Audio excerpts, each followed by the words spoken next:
Hello and welcome to Biggest I Ever Had. Biggest I Ever Had is a limited music series. Each Tuesday, Dan and Dave examine a song from the top 25 biggest singles of all time. As they are based in the UK, they only look at the top 25 biggest selling singles in the UK, and not necessarily worldwide. The official charts company uses data for any placement of a song in the ranking. All information is correct at time of recording. Listener discretion is advised. The views and opinions expressed are that of Dan and Dave, respectively, and do not represent the views and opinions of anyone else. Dan and Dave are not affiliated with the official charts company, nor any related music or media company. Profane language is used throughout, and this podcast is not suitable for minors. Hello! Hello and welcome to Biggest I Ever Had with Dan and Dave. Hello, episode 8. Yeah, we've made Right. it. We have. We're And now now within people- the top 20. We're well within the top 10, and people can see us now. Yeah. I've had to move. I'm in a different part, so there's no zebra curtains today. But, you know, here we are. And you're not as Christmassy, which I'm not, is a because shame. it's no longer Christmas. It's No, it is. I have baubles up, but that's the extent of my decorations anyway. So, you know, Yeah, it's more like January now when Yeah. this goes out, isn't it? wink, wink. Happy it New almost Year. is. Happy New Year, unless that didn't happen and they just cancelled it at the last minute and we weren't allowed. 2020 just continued forever, Yeah. and it's a dystopian future where They we just won't have the let it same end. year. They won't let it end. But, you know, who knows? Who knows? Here we are, at least. But yeah, episode 8, which I've now lost track of what number that is. This 18? It's Is this 18, the yeah. 18? Yeah. I've lost count of where we are because we go up and the numbers go down. Yeah. I maybe should have, like, on my notes put, like, this is number such and such, but I whatever. don't know if anyone noticed it, but actually in the podcast descriptions, I kept going up instead of down. And I only just realised, I was like, oh, crap. Going to change all of those. Imagine if we started at 25 and we went up to 100 and just skipped the top 20 altogether. Just skip the top 20. We wouldn't have been and missing much, to be fair. We wouldn't, to be fair, but... Oh, wow. I don't want to say that I didn't want to do today, but I wasn't looking forward to today's episode particularly. Not because I don't like the song, definitely not because I don't like the artist, but I think we talked in the Adele episode about artists being overrated. I don't think the Beatles are overrated, but they are definitely overanalyzed. I looked on today, I found about 9 separate podcasts on Apple of just people analysing Beatles songs. Yeah. Nothing else. Just literally podcasts where people go through and analyse Beatles songs. And that to me is insane. Like, they will do like a 2-hour episode on just pick any album and they'll pick a random album track and they'll spend 2 hours talking about it. And so I feel like today might be a slightly different episode because my notes are less let's talk about this song and more let's just talk about the Beatles in general. Yeah. You know? And maybe this will probably have a bit more of a personal element in terms of like our own personal opinions, because I don't know about you, but I don't want to spend 40 minutes talking about how great the Beatles are, because there's enough people doing that. Yeah. You know? But anyway, today's episode, I should probably introduce it, is I Want to Hold Your Hand by the Beatles. I want to hold your gland. I want to hold your... Yeah, actually, from the get-go, I only noticed this when I started listening to this song. I was convinced that it was I Want to Hold Your Hand. And in my head, the song is I Want to Hold Your Hand, not I Want to Hold Your Hand, which seems like a tiny little difference. But I didn't notice it until I started like prepping for this episode. So I Googled it to see if anybody else... And it's one of those things, I don't know if anybody's ever heard of the Mandela effect. I don't know, have you heard of that, Dave? Vaguely. That's when things like they spin out of control and become something different, is it? Yeah, what it is, so the history of it is, the reason it's called the Mandela effect is because Nelson Mandela. Well, it is because of Nelson Mandela. It's not just... Yeah. No, what it is there's a subsection of people that are convinced that Nelson Mandela was never released from prison and that he died in prison. Not like this was a conspiracy theory, as in they have a strong memory of, no, in 1987, Nelson Mandela died in prison. It was a big injustice. He wasn't able to be released before and he died in prison, and there was a big funeral in South Africa. He never went on to become president. And there are people that are convinced that this happened, and they all tell exactly the same story, and they're perfectly normal people, but it's just people who are like complete. Wow. And there is a psychological reason for this, and it's about false memories. And I listened to a podcast about it a little while back, and it is a recognised psychological condition, but there's quite a few like moments of this where people go, no, I remember specifically, like, you know, I remember this particular thing happening like this. And then people go back and look at it and go, oh no, that never happened. Well, that can't be the case. I remember, you know, there's quite a few examples. Most of them were American, so I couldn't say I personally believe them, but this was one of them. There are people that are convinced that the song is called I Want to Hold Your Hand, and that there's an interview with John Lennon talking about it on the radio in 1969 about how George Martin was annoyed that it was I want to hold your hand and not I want to hold your hand, because he thought it was a contraction of the word and he thought it was an Americanism. And there are people that are convinced that this interview took place and that that's what the song was called. And I must admit, I was one of those people. I was convinced that the song was I Want to Hold Your Hand, but it's not. It's I Want to Hold Your Hand. So we haven't even got into talking about the song, and already I'm over-analysing just the title. Yeah. Which is exactly what I said I wasn't going to do. But, there's another Mandela effect with this song that I picked up on when I was looking into this, and I think it's one that Bob Dylan also picked up on when he met the Beatles, because one of the lyrics is I can't hide. But I always thought it was... You thought it was I Get High. I always thought I Get High. I always thought it was I Get High. And I have a memory of them performing it at the Royal Variety performance and them singing I Get High, and then John kind of doing a cheeky wink. And I've looked back, and first of all, I couldn't even find them performing it at the Royal Variety performance. They did perform at the Royal Variety performance, and maybe they did play that track and I just couldn't find any footage. But that isn't the lyric. The lyric is I can't hide. Maybe, I think the thing is, I listened to the stereo recording. Maybe I'm used to the mono recording, because of course this has been released and recorded in both stereo and mono. And that's a big debate amongst Beatles fans, is how should you listen to Beatles songs? And the argument a lot of people say is everything pre sort of 1965, you should listen to in mono, because that's what it was recorded and intended in. And then everything post that should be in stereo. Which, I mean, I don't personally have a care about that. Listen to it however you want. The early Beatles, early stereo records in general, they did it as more of a gimmick. So they often like hard pan like the drums into one ear and everything else into the other, and the vocals. Like on Eleanor Rigby is a good example of them panning everything one way and maybe just the vocals the other way. But it's just a gimmick to say, oh, look, we're in stereo, because they focused predominantly on the mono mixes of their songs, and then the stereo was just like we've got a couple of hours, let's put together a stereo mix just for people who have stereo record players. Yeah. I remember footage of an interview of Ringo and Paul talking about they were doing a playback like at a party in about 1967, and I think they were making Magical Mystery Tour, and they had the speakers on one end of the room and like the left speaker on one end, and there was like a guitar solo, and they were trying to get everybody to listen, but it was actually coming through the other speaker, and they had to get like the two of them to walk. Oh, one thing I have in my notes that I should have said from the get-go, I'll be talking about the Beatles and I'll be telling anecdotes. These anecdotes may be wrong because there's so much misinformation, and every Beatles fan seems to argue like, no, that didn't happen like that, or no, that is how it happened, or so this is just what I like. The Bob Dylan story might be bollocks. That might be true. It might not be true. The story is that he first introduced them to cannabis when he met them in 1965, and he thought that they had smoked cannabis before, based on the fact that he heard the lyric "I get high." I get high. I don't know if that story is true. As far as I know, the story is true, and it's been reported multiple times, but there'll probably be some Beatles fan who goes, actually, that is not true. To go back to my obsessive fan voice that can't understand that this is entertainment, and, you know, we're not doing history here, we're just talking, you know?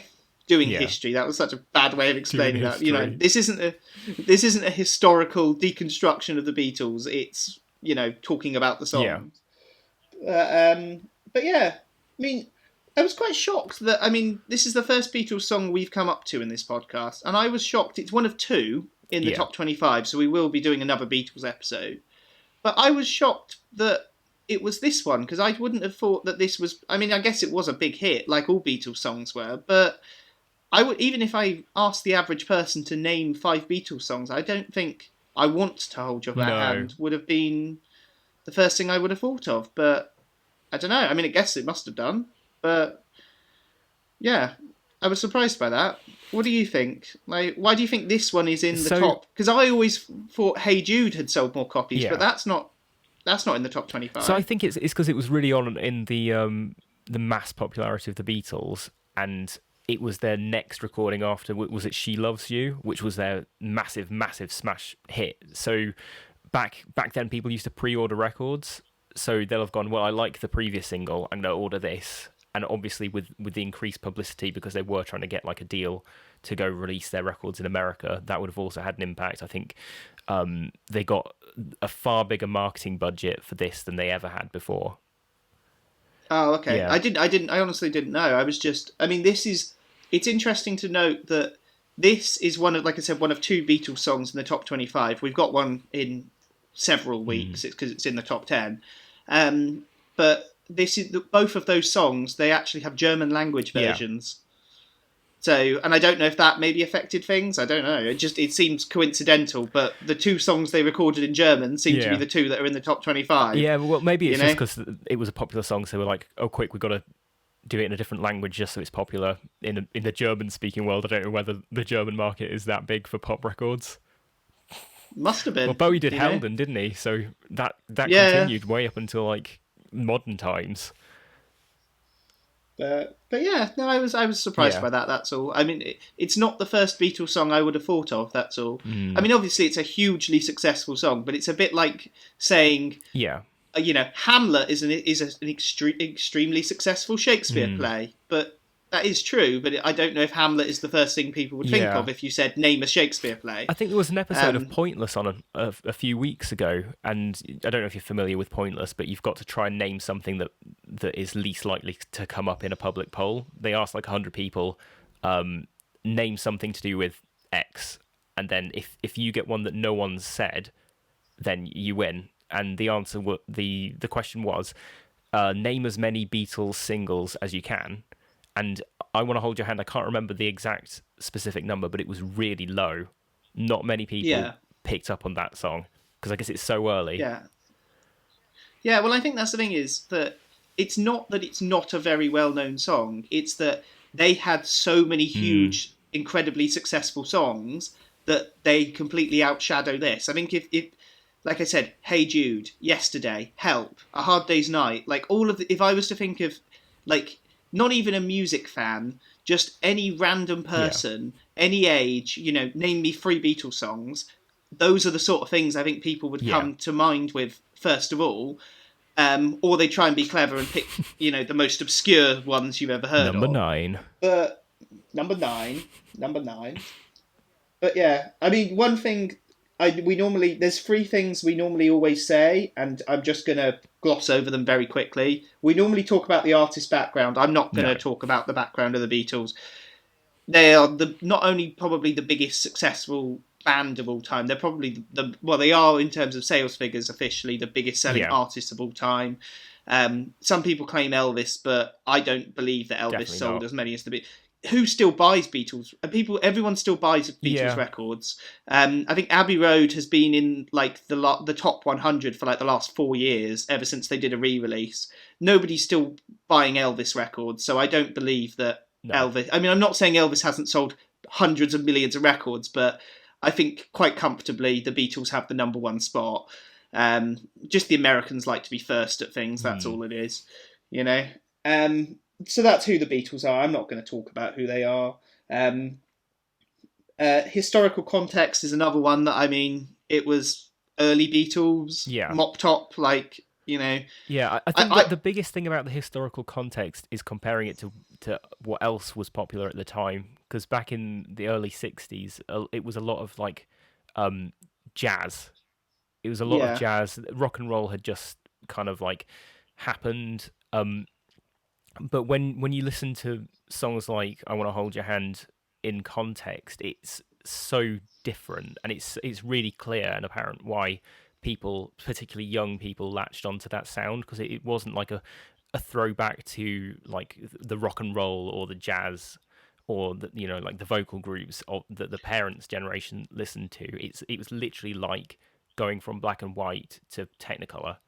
It's such Isn't this what people refer to as Mersey beat? Yeah, that sort of with Jerry and the Pacemakers and other bands like that.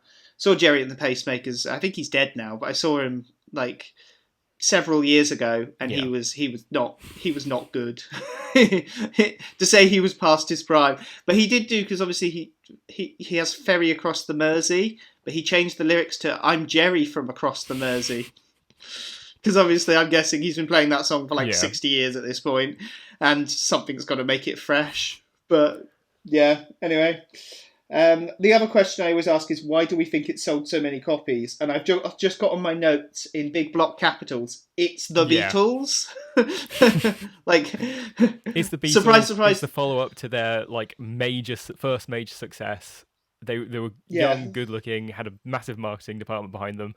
Their music didn't sound like anything else at the time. I think the other thing I love about... because I always think of the Beatles' career in being like two stages. Yeah. This to me is like black and white Beatles, as in like all the footage of them is black and white. And I think of this being like anything pre-Rubber Soul. Yeah. And this is probably one of my favourite songs of that like pre-Rubber Soul era. This and probably Help. Yeah. And then when the turning point for me is Rubber Soul, as soon as they brought in a sitar on Norwegian Wood, that's when it all becomes like Technicolor. Yeah. And they become like no longer like four guys with slightly floppy hair singing like 3-minute pop songs. They become like genuine artists. That's how I always imagine the career of the Beatles. I mean, that's just my interpretation. I'm not saying that's right. It's an important step towards that sound, because it's the first song that they actually recorded with more than just 2 tracks. So it allowed them... Oh, I didn't know that. Yeah, this is the first 4-track recording they ever did. So it's like the first step towards the birth of production, which I think is Rubber Soul.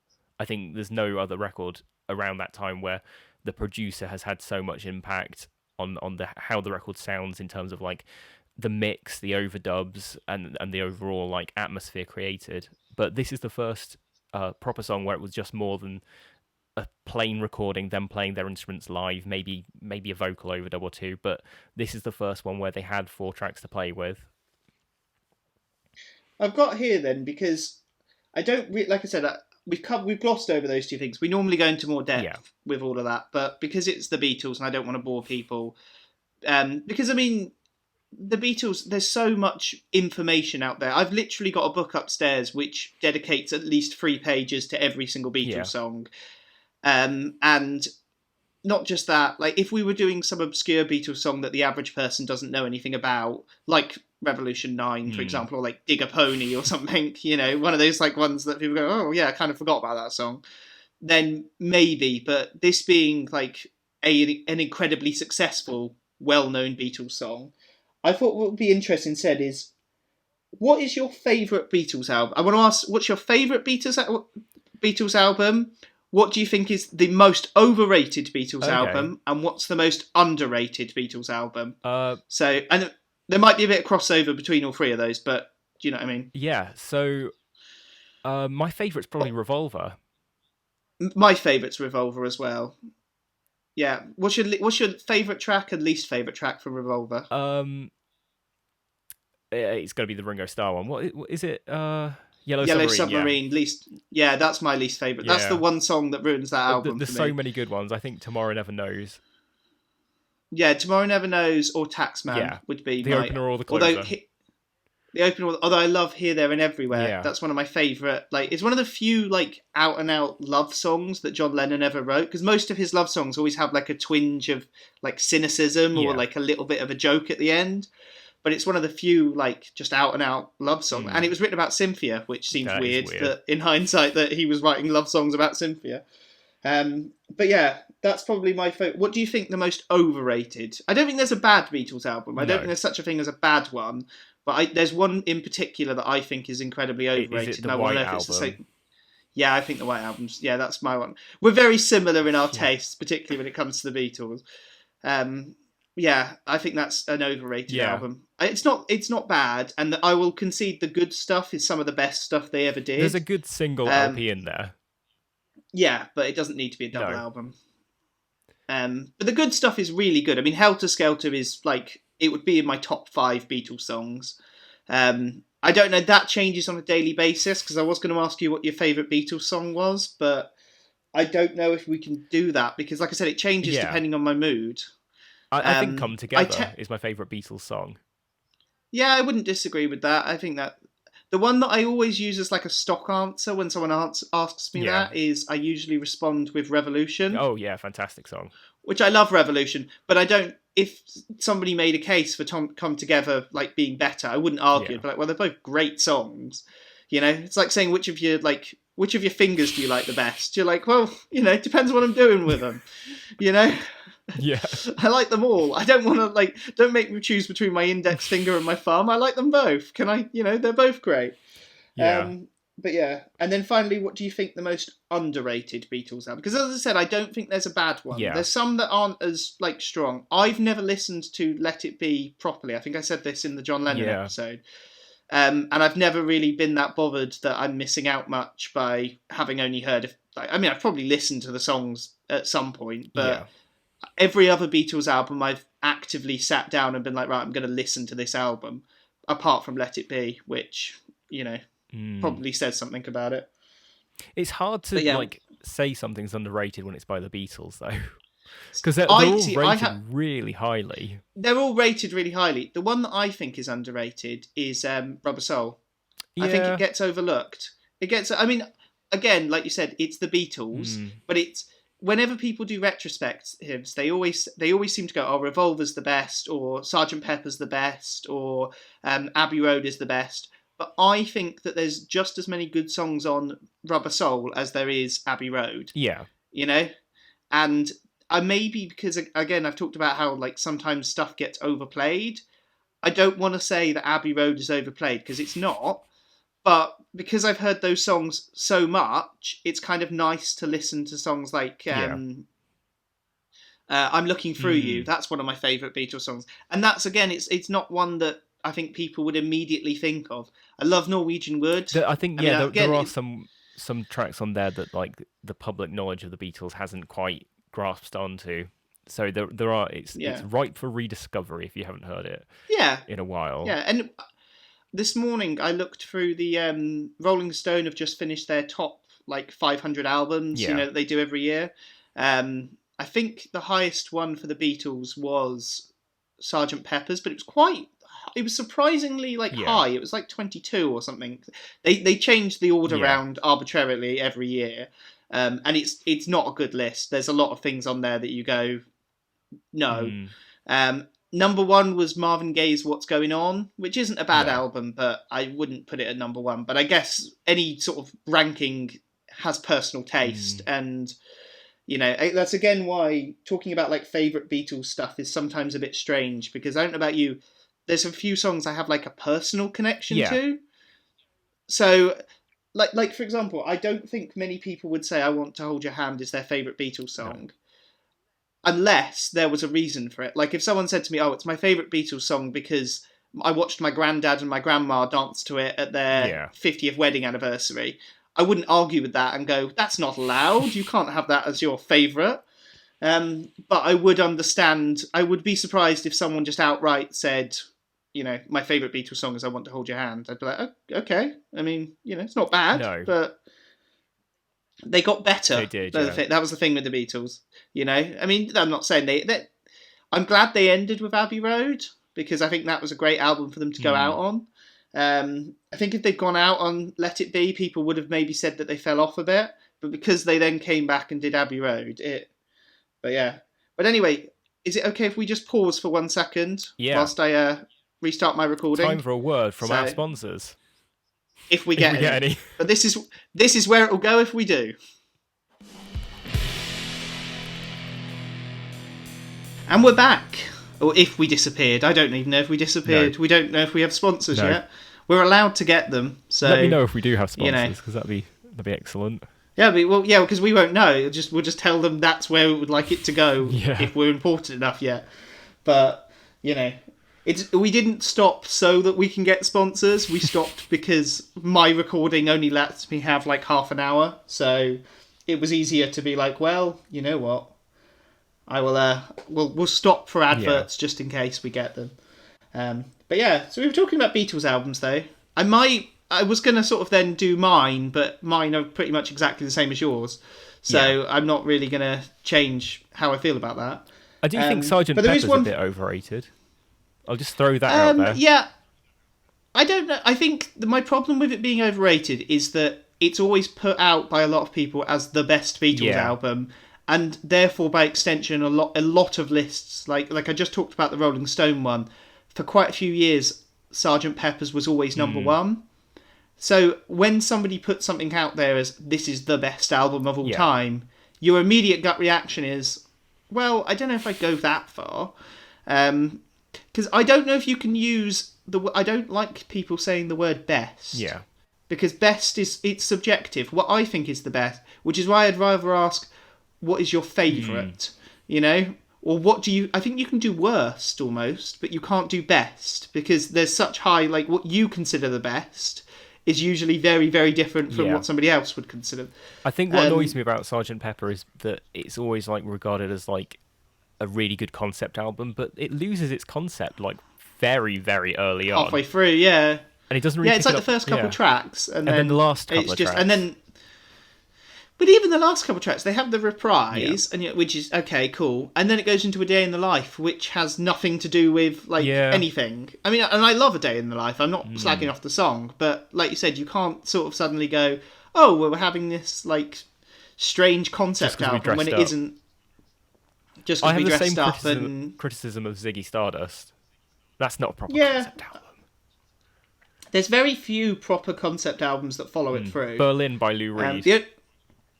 A Grand Don't Come for Free by the Streets. Album. Yeah. Like, you've got to, if you're going to have a concept, stick to the concept. Oh, one thing I have in my notes, so I think, this is a personal opinion, everybody, but I think the Beatles were improved by taking drugs. And I was trying to think of other bands in history where they've improved by taking drugs, and I could only think of one, and I don't think they were improved by taking drugs. It's just that they as a band were better when they were on drugs, and that was the Stooges. Oh yeah, that was the only other band I could think of who it was like they were making better music when they were all on heroin than when they were like now they're all clean and you listen to them all. Or the 90s album, or the 2010 album, or whenever it was. They're pretty weak albums compared to the ones where they were shooting up all the time. And David Bowie took loads of coke, did Young Americans and Station to Station. But then he got clean and did Heroes and Low. Yeah, that's what I mean. I'm trying to think of it. They made their best stuff whilst on drugs. And I googled it, and the only other thing that came up was Primal Scream, because they did Screamadelica when they were all like taking loads of pills. But I don't know if I can count that one. If the band started out like that's how they were, and then But anyway, that's one thing I had in my notes. But I want to like put that as a caveat that I'm only talking about the Stooges. Yeah. I don't think Iggy is better when he's on drugs. Like, or at least there's that quote in Peep Show where he talks about we just got the levels wrong, and that's what I think with Iggy. There's a right level of heroin where if he's doing enough heroin, the music's good, but if he does too much heroin, then you end up. Do you want to tell the zombie birdhouse story? Oh yeah, for those. Because I don't think many people know that story, and it's completely unrelated to the Beatles, but it's a funny anecdote anyway. So in the 1980s, just after his fantastic albums with David Bowie, The Idiot and Lust for Life, and then a few all right albums, New Values and I think Soldier, he went to Haiti, as you do. As you do. And just completely freaked out. He had a mental breakdown. He thought he was cursed by a witch doctor. So every time he tried to leave the island, something bad would happen, like his car would crash, forcing him to miss his flight, or the flight wouldn't arrive at all. So he went to see like a shaman, and they were like, "Oh yeah, you've been cursed, Iggy. you've been cursed to be stuck on Haiti for the rest of your life, unless you do these rituals with me. So the rituals involved him being like buried up to his neck in the sand and just left like overnight. And like there's pictures of him in the Open Up and Bleed biography by Paul Trinker where he's just like buried up to his neck surrounded by animal skulls. It's brilliant. When they make the inevitable Iggy Pop biopic, which would be fantastic, they have to include that. Yeah. Especially because I don't think it's one of those great music stories that doesn't get told enough. That like Iggy Pop thought that he was cursed by a witch doctor. I don't know who you'd have play him. Like, no. You know who I'd have? Dan Stevens, the guy that used to be in. He used to be on Downton Abbey, and he's been in a few other things. But he's quite a versatile actor. But he's kind of got that kind of like respectable. But when he takes his shirt off and looks really skinny, I imagine he'd do a good Iggy Pop. Ewan McGregor did a good Iggy Pop in Velvet Goldmine. He did Velvet Goldmine. Have you heard the story about him and Christian Bale? No. They were meant to be like having sex. The scene in the movie. He told this story on Graham Norton. They were having sex and like they were meant to be bumming each other. Or I think Ewan McGregor was bumming Christian Bale, and they were like Ewan McGregor sort of said the scene went on for about half an hour, and he was like, I would have finished by now. The director hasn't shouted cut, and he looked over and the cameramen had all like packed away. So they just left him to it, just in like they'll carry on. Wow. But I don't think they've ever done a good Beatles biopic. No. I don't know. I think maybe they're too famous, so it kind of I don't know, just wouldn't work. Also, they'll never get it right, however good it is, because there's always going to be some because it's the Beatles. You hold them to too high a standard. Like if they do it's got to be perfect.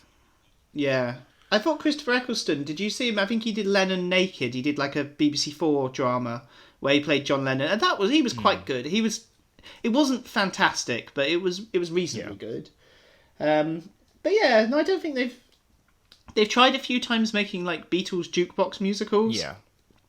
I think they've never worked out well. There's a weird one which I remember watching, and I think I watched it on a plane, and I don't think I imagined this, but I think Bono plays a futuristic version of Bono. Okay. And he sings a cover of I Am the Walrus. And I might have invented that, but I remember being like, oh, Bono's in this. And then Bono just comes out and he's dressed like a circus ringmaster / Bono. I think he's still got his Bono glasses on. They don't ever name the character.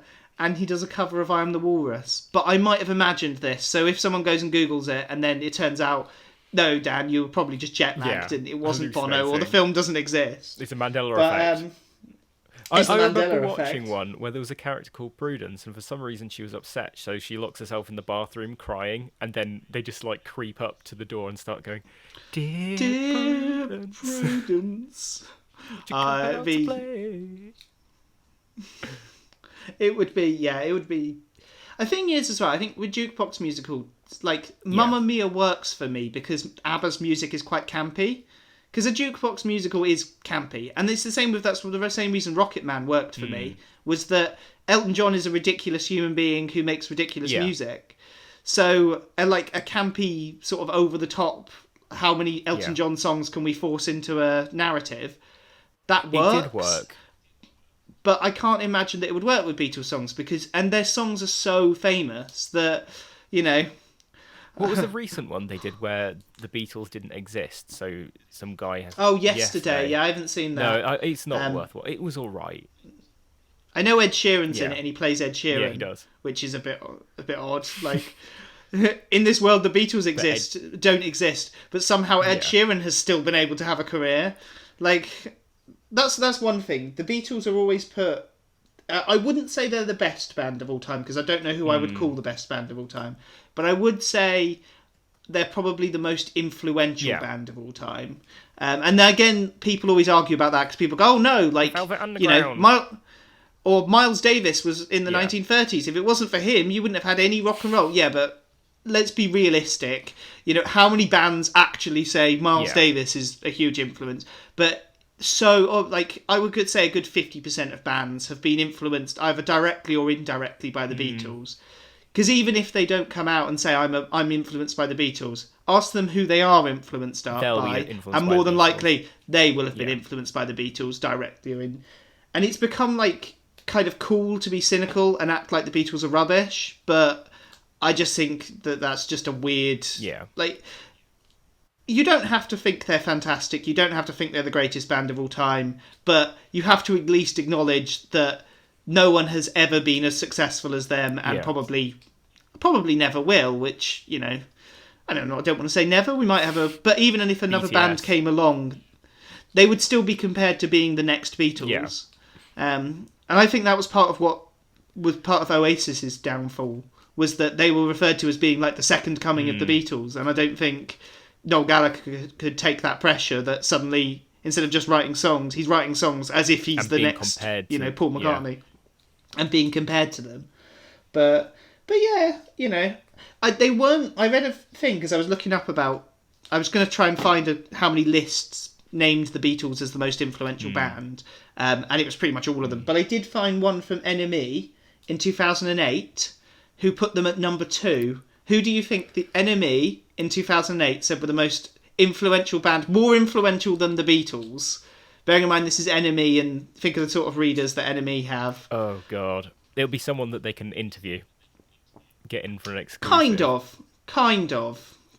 Do you want me to tell you? Yeah.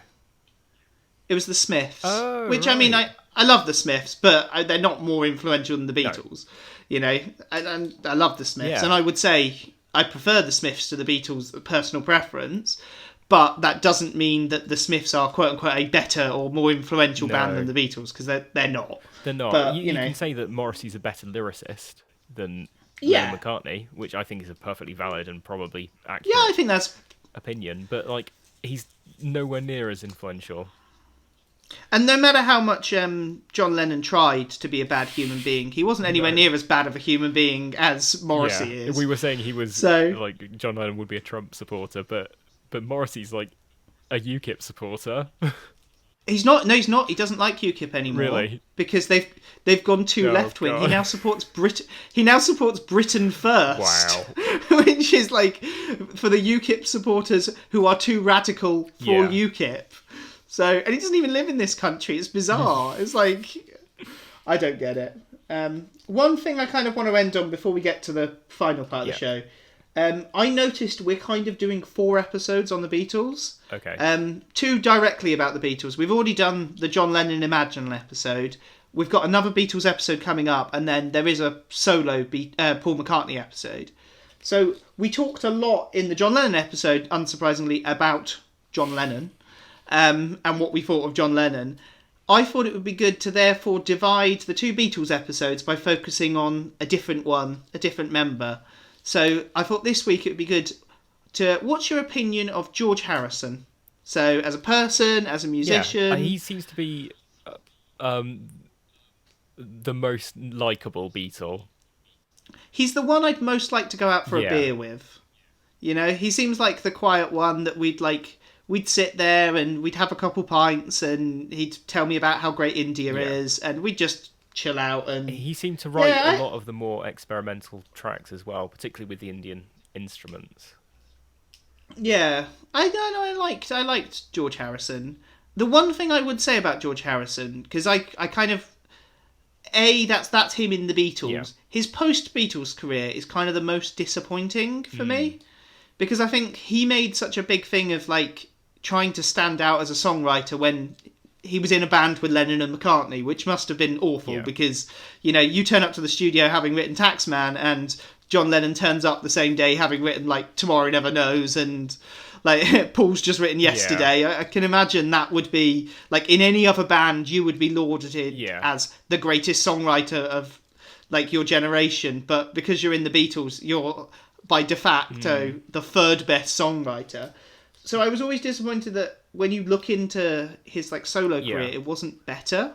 Yeah. And I don't want to sound bad, but it's not bad. He did write my favourite post-Beatles solo work, though, My Sweet Lord. Oh, okay. I love My Sweet Lord. Which is just a really pleasant tune, really interesting composition. Although he got sued, didn't he? He literally lost all the money that he made on that one. He lost all the money. Also, because that's a triple album, is it All Things Must Pass? it's one of the few albums where it doesn't justify being a triple album, but the last LP is like a jam session. Yeah. And I always quite liked that last LP because you can kind of just have it on in the background. So it kind of, I think it's called Apple Jam is what the final like side of that disc is. And I always quite liked that. I thought more albums should do that. Kind of just go like, here's the proper album, and here's us just sort of dicking about in the studio. But if you want to listen to it, why not? You know? But I always like George Harrison. Have you watched the, I think it's Martin Scorsese, the Martin Scorsese documentary about him? No, it's very long. I think it's like 3 hours long, but they split it into two. The first part's a little bit boring because it's mostly about his childhood growing up in Liverpool and then being part of them. But the second part is all the post-Beatles stuff. Yeah. And he just seems like a nice guy. Just, married his wife. Almost got beaten up over almost got killed over a frozen pizza. Because he had a stalker, for those that don't know, a stalker broke into his house and started cooking a frozen pizza. And then George Harrison confronted him and he stabbed George Harrison. And George Harrison's wife beat him half to death with a fire poker.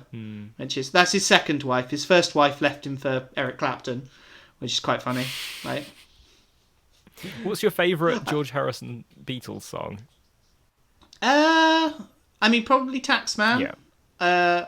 I do like Here Comes the Sun. Yeah. To overlook Here Comes the Sun. Something's good. Yeah, that was Something's written. my favourite. Something's good. That was written for Patty Boyd, who then left him, but she left him for Eric Clapton, who wrote Layla about her. So she had the same woman had both, and I have a feeling she then left her and Eric Clapton divorced, and she married someone else. And there's another famous song written about her, but I can't remember. I don't think it's as famous. But yeah, she should have stayed with George Harrison. I would have picked George Harrison over Eric Clapton. I had an argument with somebody about Eric Clapton once. Really? Because, so I remember there being a story of Eric Clapton in the 1970s getting really drunk and going on stage and refusing to perform. Yeah. And just going on like a racist rant for like 20 minutes. There's a recording of that. This is the thing. I was convinced that happened. And somebody said to me, oh, no, you're getting mistaken. You're thinking it actually was Elvis Costello. And I went, no, it is Eric Clapton. It can't be Elvis Costello. No, this is the thing. They both did it. And I was like, it's such a weirdly specific thing to happen. Yeah, both Eric Clapton. And again, there's footage of Elvis Costello. He just went on stage and complained about immigrants and black people for like 20 minutes. That's and crazy. Was really drunk. And again, I was like, oh, no, it was Eric Clapton. This other person was like, no, it's Elvis Costello. I watched a documentary about him and it was definitely him. And I was like, got my phone out and Googled it and was like, oh, no, they both did it. They both randomly got on stage and just decided to go on a racist rant. Yeah, it was the 70s. It's what they did 70s. back then. Yeah, apparently. In the working men's clubs that they were playing at. It's so bizarre. Like, Eric Clapton's one of those artists I always thought was overrated. Oh, yeah. I don't dislike Eric Clapton. He plays on, I think he plays guitar on When My Guitar Gently Weeps, which is another great George Harrison Beatles song. But, yeah, he's not bad, but you don't need to go much beyond the greatest hits for Eric Clapton. There's some good stuff. Cream weren't too bad, but they weren't fantastic. I don't think that they would be remembered as well if it wasn't that Eric Clapton was their frontman. He's a good guitar player. I don't really... He's a good guitar man. I had a Howlin' Wolf record. It was Howlin' Wolf London Sessions with Eric Clapton. And I think a couple of the Rolling Stones played on it as well, but he dicked about over these fantastic like blues songs. So you'd have Howlin' Wolf's like powerful Backdoor Man, but then there'd be like a tinny little Fender guitar over the top, just diddling around. It was just quite annoying. Yeah, I can imagine that. He dated Davina McCall. That's one other little bit of trivia. And he tried getting her to have a successful pop career, which she didn't have.